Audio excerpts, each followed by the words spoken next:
गठबंधन को कोई नुकसान नहीं होगा।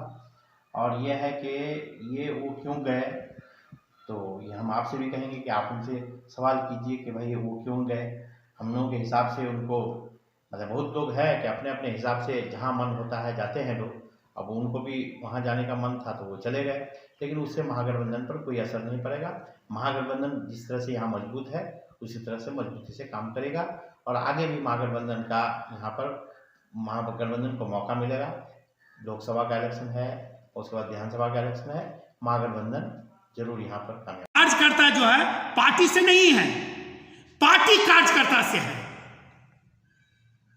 और हम एक सिपाही हैं और हम एक सिपाही हैं। हम अपने हक के लिए, अपने पार्टी के लिए, आने वाला कल के लिए, अपने समाज के लिए, अपने अवाम के लिए, अपना जनता के लिए हम कुछ भी कर सकते हैं। और ये खुद राजद को पता चलेगा, इलेक्शन बहुत करीब है, 2024 को भी पता चलेगा, 2025 को भी पता चलेगा कि हैबर बाबा क्या चीज है। केंद्रीय मंत्री बोलते हैं हम आरजेडी में थे तो सीना टान के थे, आज एमआईएम में है तो सीना टान के हैं। मेरा आवाज को मैं कल भी बोलता हूं, आज भी बोलता हूं, मेरा आवाज और मैं डरता हूं उसी से, वो मेरे खुदा से।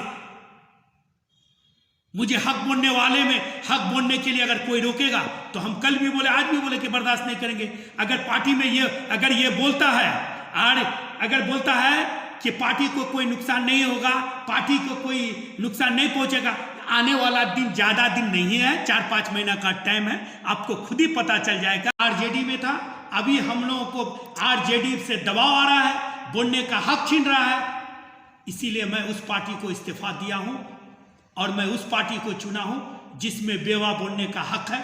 हमारे राष्ट्रीय अध्यक्ष ओवैसी साहब, हमारे बिहार के प्रदेश अध्यक्ष अब्दुल इमाम साहब, ये लोग बेवा बोलते हैं, ये लोग कौम की बात करते हैं।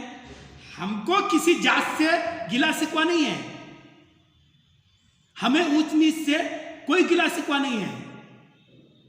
हमें गिला शिकवा है कि हिंदुस्तान का संविधान हमें हक दिया है बोलने का।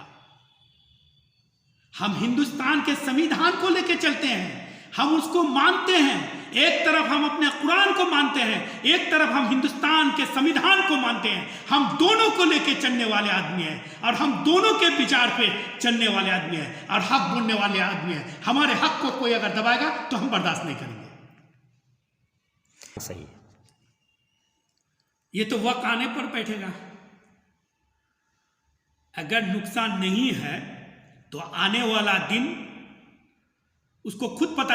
एक नगर अध्यक्ष का जो लोगो हुआ मंदिर का, उसको लेके मैंने आला कमान में जो बात किया तो मुझे रोका गया और जब मुझे रोका गया तो मैं उसी वक्त कह दिया कि मैं आपका पार्टी इस्तीफा दे रहा हूं, इसलिए क्योंकि मैं अवाम की बात, जनता की बात अपने आला कमान के सामने अगर नहीं रख पाऊंगा, मैं पार्टी को मजबूत करने के लिए संगठन को जोड़ नहीं पाऊंगा, तो मैं उस पार्टी में रह के कोई फायदा नहीं, मैं उस पार्टी में नहीं रहूंगा। मैं किसी दबाव, मैं ये भी कहा हूं कि कोई पार्टी अगर मेरा आवाज को दबाना चाहे, मेरे विचारधारा को अगर लोगों का विचारधारा को सामने में रोकना चाहे, तो मैं ऐसे पार्टी को कभी भी इस्तीफा दे सकता हूं। और हमारा यही आदत है कि हम जहां रहते हैं ईमानदारी के साथ रहते हैं और मेरा पार्टी आरजेडी ही था। जब हमारे राष्ट्रीय अध्यक्ष लालू जी आरजेडी में थे और हमारे सीमांचल के गांधी तस्लीमुद्दीन जब थे, तो उन्होंने ही हम लोगों को बोलना सिखाया।